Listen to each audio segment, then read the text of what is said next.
بسم اللہ الرحمن الرحیم۔ صرفی اور نحوی تحلیل کے سلسلے کا یہ ہمارا لیسن نمبر 7 ہے، جس میں ہم سورۃ المسد کا مطالعہ کریں گے۔ اس کی پہلی آیت ہے تبت یدا ابی لہب و تب۔ اس میں لفظ ہے تبت، اس کا مادہ ہے تا با با، باب ہے اس کا ضربہ، تبا یا تبو معنی ہے اس کے ٹوٹنا۔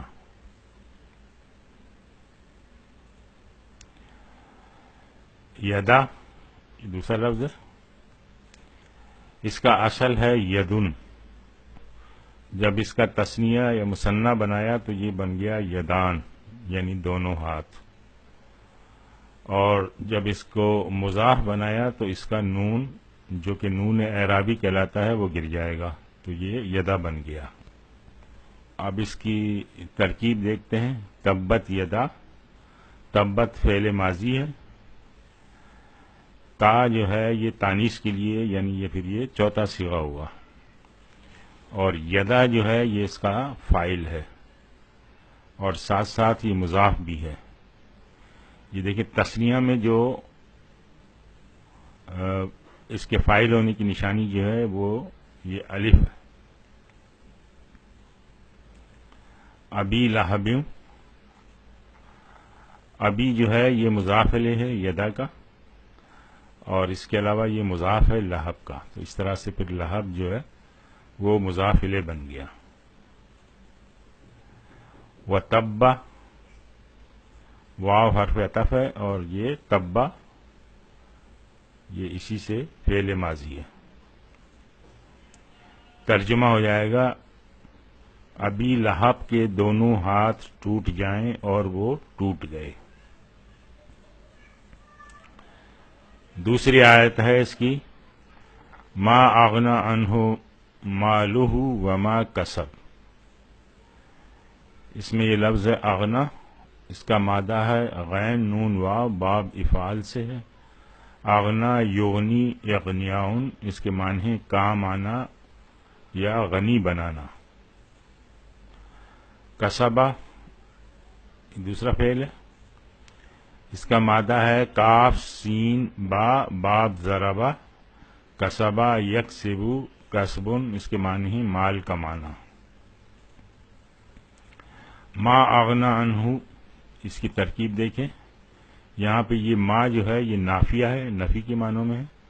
اغنا جو ہے فعل ماضی ہے، اور اس کا جو فاعل ہے وہ آگے آ رہا ہے۔ عنہ جار مجرور ہے، یہ متعلق ہے فعل سے۔ مالہ یہ دو لفظ ہیں، ایک مال اور ایک ہو، یعنی یہ لام کا تعلق اس ما کے ساتھ ہے، مال، ہو الگ ہے۔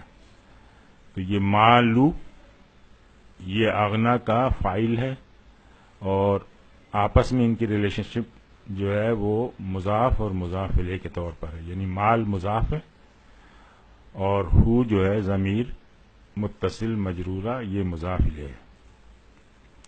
وما کسب واو حرف عطف ہے، اور یہاں پہ یہ جو ما ہے یہ ما موصولہ ہے۔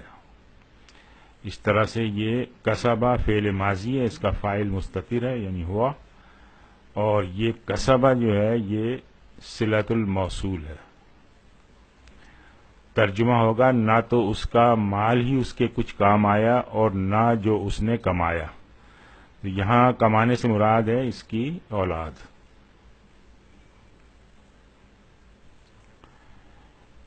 تیسری آیت ہے سیصلی نارن ذات لہب۔ یصلی مادہ ہے اس کا صاد لام واو باب سمیہ، اس کے معنی ہے داخل ہونا۔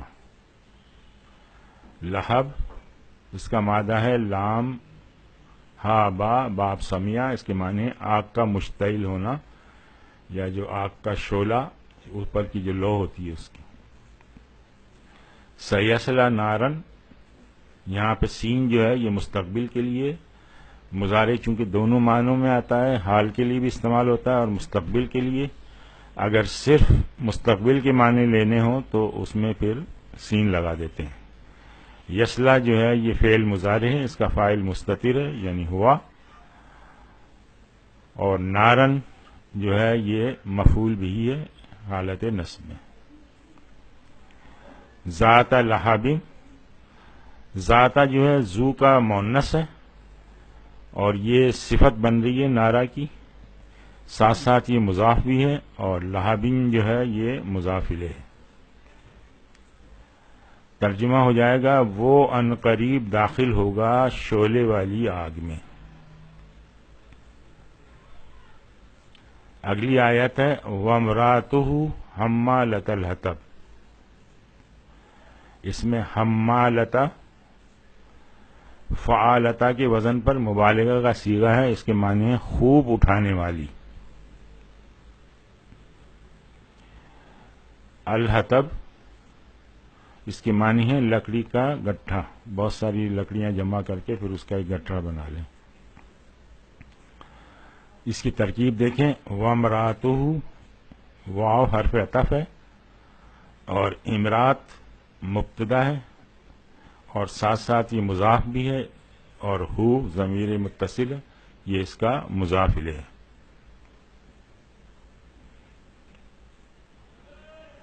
حمالۃ الحطب، یہ حمالتا یہ دراصل یہ صفت مقطوع کہلاتی ہے امرات کی، یعنی یہ ایسی صفت ہے جس کا اعراب موصوف سے منقطع کر دیا گیا ہے.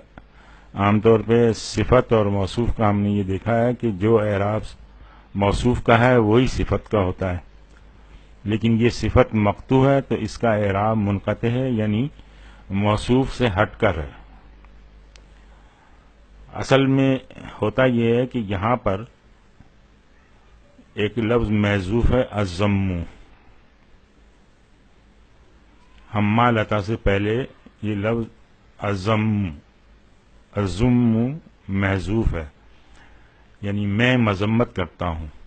تو اس فعل کا یہ جو حمالتا ہے یہ مفعول بہ بن رہا ہے، تو اسی لیے یہ حالت نصب میں ہے، اور یہ ساتھ میں مضاف بھی ہے، اور الحطب اس کے مضاف الیہ ہے.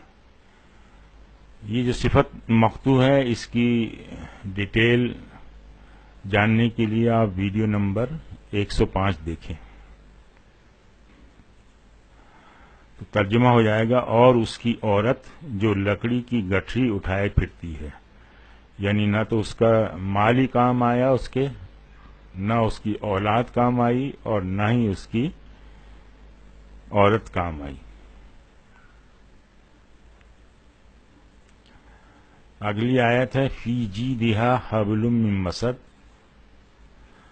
جید کی معنی ہے گردن، اس کی جمع ہوتی ہے جیودن، اور اجیادن بھی استعمال ہوتی ہے. حبل اس کے معنی ہے رسی، اور مسد اس کے معنی ہے کھجور کی چھال، یعنی کھجور کی جو لکڑی ہے اس کا جو اوپر والا حصہ ہوتا ہے. فی جیدہا، فی جیدی جار مجرور ہے، یہ خبر مقدم ہے، اور ہا جو ہے، اچھا یہ جیدی جو ہے یہ مضاف بھی ہے، اور ہا جو ہے اس کا مضاف الیہ ہے. حبل مبتدا مؤخر ہے، اور من مسد جار مجرور یہ صفت ہے حبل کی، یعنی وہ لکڑی اس کی صفت کیا ہے کہ وہ کھجور کی چھال کی بنی ہوئی ہے، یہ اس کی صفت بن گئی من مسد. اور یہ جو پورا جملہ ہے فی جیدہا حبل من مسد، یہ خبر بن رہی ہے امرات کی جو پچھلی آیت میں تھی. ترجمہ ہے اس کا، اس کی گردن میں کھجور کی چھال کا رسہ ہوگا. آج ہم یہیں پہ اتفاق کرتے ہیں. سبحانک اللہم و بحمدک، نشہد ان لا الہ الا انت، نستغفرک و نتوب الیک.